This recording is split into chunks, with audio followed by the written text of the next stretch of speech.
दिवसभरातील अतिशय महत्त्वाच्या झटपट ठळक बातम्या व शेतकऱ्यांसाठी अतिशय महत्त्वाची अपडेट आहे। सर्व काही बातम्या बघणार आहोत, त्यासाठी फक्त व्हिडिओला शेवटपर्यंत पहा। चला, चॅनलला देखील नक्की सबस्क्राईब करून घ्या। शेतकरी कर्जमाफीसाठी तालुका पातळीवरूनच थकबाकीदारांची माहिती जाणार सरकारकडे। सहकार आयुक्तांनी घेतला ऑनलाईन आढावा। राज्यातील शेतकऱ्यांची कर्जमाफी 30 जूनपर्यंत। अवकाळी पावसाचा थेट इशारा, शेतकऱ्यांना सतर्कतेचा इशारा। शेतकऱ्यांसाठी अतिशय महत्त्वाची बातमी समोर आली असून आता राज्यामध्ये अनेक ठिकाणी अवकाळी पावसाची शक्यता। सोयाबीन बाजारामध्ये अचानक तेजीची हवा, भाव 6000चा टप्पा गाठण्याचा अभ्यासकांचा अंदाज। शेतकऱ्यांना मिळणार दिलासा। सोयाबीन उत्पादक शेतकऱ्यांसाठी अतिशय महत्त्वाची बातमी समोर आली असून 6000 रुपयांपर्यंत दर जाण्याची शक्यता। फेब्रुवारी महिन्यामध्ये थंडी कमीच राहणार। डिसेंबर महिन्यातील कडाक्याच्या थंडीनंतर जानेवारी महिन्यात थंडी काहीशी कमी असल्याचे दिसून आले आहे। फेब्रुवारी महिन्यात देखील देशाचे किमान तापमान सरासरीच्या वर राहणार असल्यामुळे आता गारठा कमी राहण्याची शक्यता आहे। फेब्रुवारी महिन्यामध्ये थंडी कमीच राहणार आहे।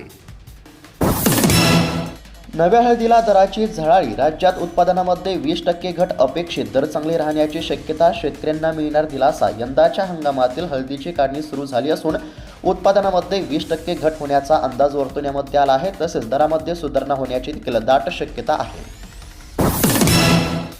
देशात रब्बी पीक क्षेत्रामध्ये 18 लाख हेक्टरने झाली वाढ। कडधान्यांमध्ये हरभऱ्याची लागवड सर्वाधिक। सध्या जर बघायला गेलं तर देशातील रब्बी पीक क्षेत्रामध्ये 18,24,000 हेक्टरने वाढ झाली असून यामध्ये हरभऱ्याची लागवड सर्वाधिक आहे। मराठवाड्याची लेख उपमुख्यमंत्रीपदी विराजमान। अर्थ व नियोजन सोडता 3 खात्यांची जबाबदारी सुनेत्रा पवारांकडे। अधिवेशनामुळे अर्थ खाते फडणवीसांकडे, तर पुणे आणि बीडच्या पालकमंत्री पदाची जबाबदारी देखील जाणार सुनेत्रा पवार यांच्याकडे। दोन्ही राष्ट्रवादी एकत्र व्हावे ही अजितदादांची इच्छा। 12 तारखेला निर्णय जाहीर होणार होता। शरद पवारांनी पत्रकार परिषदेमधून केले अनेक खुलासे। पटेल तटकरेंनी काही तासातच गेम फिरवला। सुप्रिया सुळेंनी टाकलेले डाव उधळून टाकले। सध्या जर बघायला गेलं तर दोन्ही राष्ट्रवादी एकत्र करण्याचा सुप्रिया सुळे यांचा डाव फसला। सोयाबीन 5900 तर तुरीने गाठला 9100 रुपयांचा टप्पा। शेतकऱ्यांना दिलासा। सोयाबीन आणि तुरीच्या दरातील वाढीमुळे शेतकऱ्यांना देखील दिलासा मिळत आहे, मात्र शेतकऱ्यांपेक्षा व्यापाऱ्यांचा जास्त फायदा।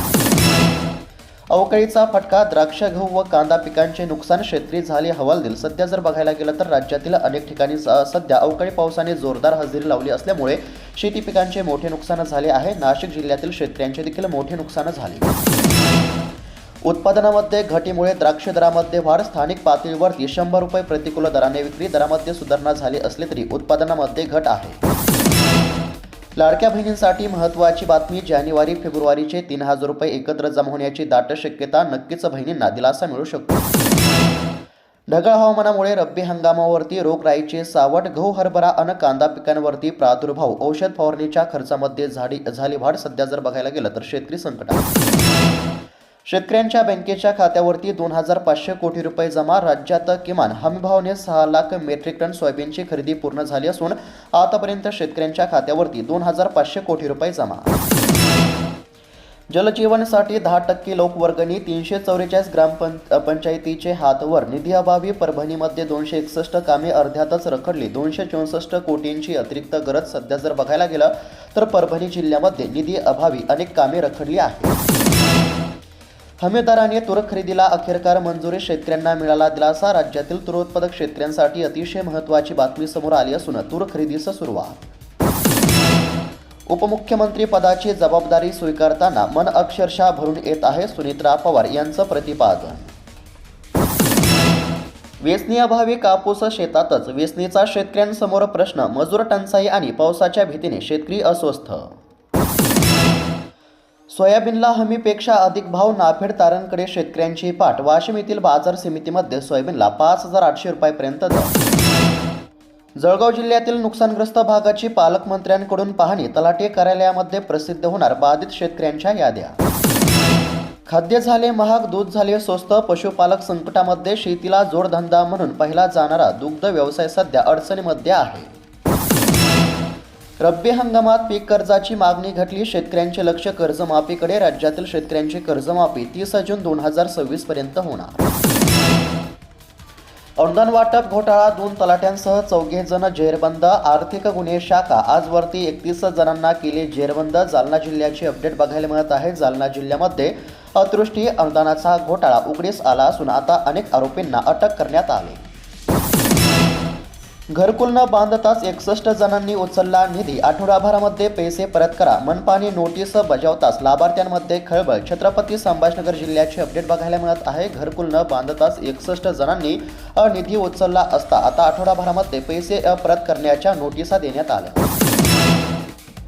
हवामानातील बदलामुळे हापूसचा फुलोरा झडतोय. फळधारणा अत्यल्प. सततच्या बदलामुळे बागायतदार चिंताग्रस्त. फेब्रुवारी महिन्यामध्ये उष्णतेचा चढता आलेख. रब्बी पिकांसाठी करावे लागेल जल व्यवस्थापन. तापमानाचा पारा 35 अंशाच्या पार. ठिबकचे 10 कोटींवरती अनुदान थकीत. शेतकऱ्यांवरती कंगाल होण्याची वेळ. कोल्हापूरसह 3 जिल्ह्यातील चित्र. नवीन मंजुरी थांबवली. परत ड्रॉप मोर क्रॉप बाबत देखील प्रश्नचिन्ह बघायला मिळत आहेत. शेतकरी संकटात. नमो शेतकरी योजनेच्या हप्त्याच्या प्रतीक्षेमध्ये बँकेत लाभार्थ्यांच्या चक्रा वाढल्या. घालमेल वाढली. आधार अपडेट. बँक खाते EKYC साठी शेतकऱ्यांची लगबग सुरू झाली आहे. सध्या जर बघायला गेलं तर आता नमो शेतकरी योजनेचा हप्ता कधी जमा होणार याकडे सर्वांचे लक्ष लागले आहे. समोर आलेल्या माहितीनुसार हप्ता वितरित करण्याच्या हालचालींना वेग आला असल्यामुळे ज्या शेतकऱ्यांनी EKYC केली नसेल तर अशा शेतकऱ्यांनी EKYC करणे अत्यंत आवश्यक आहे. तसेच आधार कार्ड बँकेच्या खात्याशी लिंक नसेल तर आधार कार्ड बँकेच्या खात्याशी लिंक करून घ्या. नमो शेतकरी योजनेच्या हप्त्याच्या लाभासाठी EKYC करणे आणि आधार कार्ड बँकेच्या खात्याशी लिंक असणे अत्यंत आवश्यक आहे. ज्या शेतकऱ्यांनी EKYC केली असेल, ज्या शेतकऱ्यांचे आधार कार्ड बँकेच्या खात्याशी लिंक असेल तर अशाच शेतकऱ्यांच्या खात्यावरती हप्ता जमा होणार आहे. नेमका हप्ता कधी जमा होणार पुढे बघूया. चांदीमध्ये एकाच दिवसात 72,000ची तर सोन्याच्या दरामध्ये 3,500 रुपयांची झाली घसरण. अमेरिकन डॉलरमुळे जगभरामध्ये विक्री वाढली. मौल्यवान धातूंच्या किमतीमध्ये मोठी घट. कोल्हापूर विभागामध्ये 509 कोटी FRP थकीत. कोल्हापूर सांगली जिल्ह्यातील 19 साखर कारखान्यांनी थकवले शेतकऱ्यांचे ऊस बिल. सोयाबीनचे दर तेजीत. 4 वर्षामध्ये पहिल्यांदाच विक्रमी वाढ. सध्या जर बघायला गेलं तर 4 वर्षामध्ये पहिल्यांदाच आता सोयाबीनने 5,000चा टप्पा पार केला आहे. सध्या जर बघायला गेलं तर 5,000पेक्षा जास्त सध्या सोयाबीनला दर मिळत असल्याचे चित्र. धारूर तहसीलमध्ये निराधारच्या अर्जांना विक्रमी मंजुरी. संशय वाढला. एकाच बैठकीमध्ये 705 अर्ज मंजूर. स्थलांतरित कामगार परतत असल्याचा प्रशासनाचा दावा बघायला मिळत आहे. चौकशी करण्याची देखील मागणी करण्यात आली. ऊस पाचट अभियानामध्ये राज्यात कोल्हापूर भारी. जिल्ह्यातील 45,000 हेक्टरचा समावेश. कृषी विभागाच्या प्रयत्नांना शेतकऱ्यांचे बळ.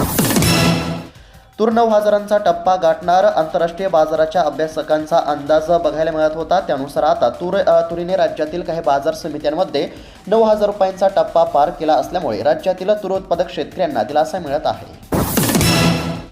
उद्दिष्टाच्या 30%चा हमीभावाने सोयाबीन खरेदी. 934 केंद्रावरती 6 लाख टन खरेदी झाली आहे. आठवड्यामध्ये आता 12 लाख टन सोयाबीनची खरेदी करण्याचे आव्हान बघायला मिळत आहे. सध्या जर बघायला गेलं तर उद्दिष्टाच्या 30%चा हमीभावाने सोयाबीनची खरेदी झाली असल्याचे चित्र असून आता 12 लाख टन सोयाबीन खरेदीचे आव्हान.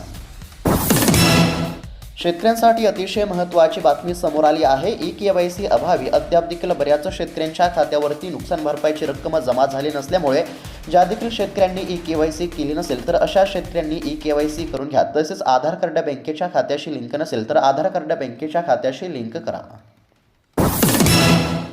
शेतकऱ्यास 9,21,000ची भरपाई. वीज पुरवठा खंडित ठेवणाऱ्या महावितरणाला ग्राहक न्यायालयाचा दणका. शेती व घरगुती वीज पुरवठा तब्बल 74 दिवस खंडित ठेवल्यामुळे झालेल्या नुकसानी प्रकरणामध्ये महावितरण कंपनीला नाशिक जिल्हा ग्राहक न्यायालयाने आता चांगलाच दणका दिला असल्याचं बघायला मिळत आहे. शेतकऱ्यास आता 9,21,000ची भरपाई.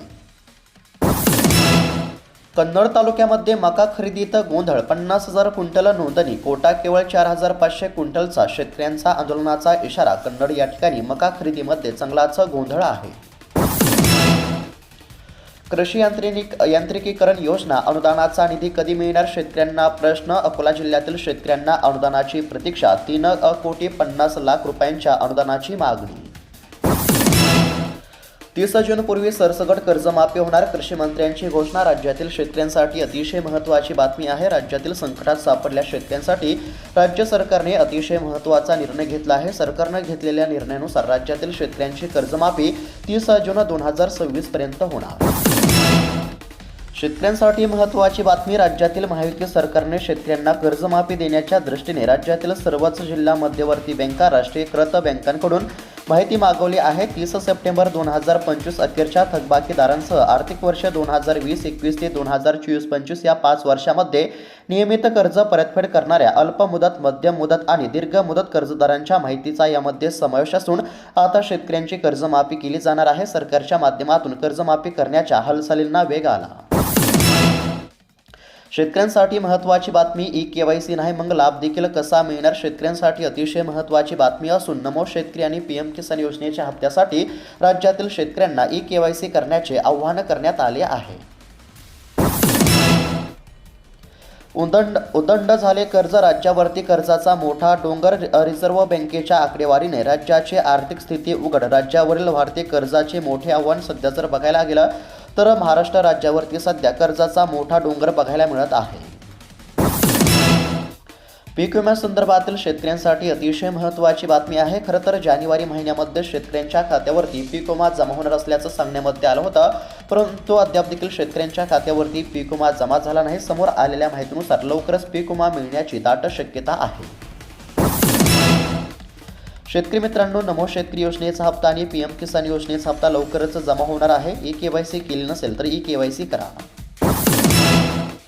तर शेतकरी मित्रांनो, अतिशय महत्त्वाच्या बातम्या आपण या ठिकाणी पाहण्याचा प्रयत्न केला आहे. बातम्या कशा वाटल्या आम्हाला नक्की कळवा. इतर शेतकरी बांधवांना देखील हा व्हिडिओ नक्की शेअर करा. भेटूयात आता पुढच्या व्हिडिओमध्ये. तोपर्यंत धन्यवाद.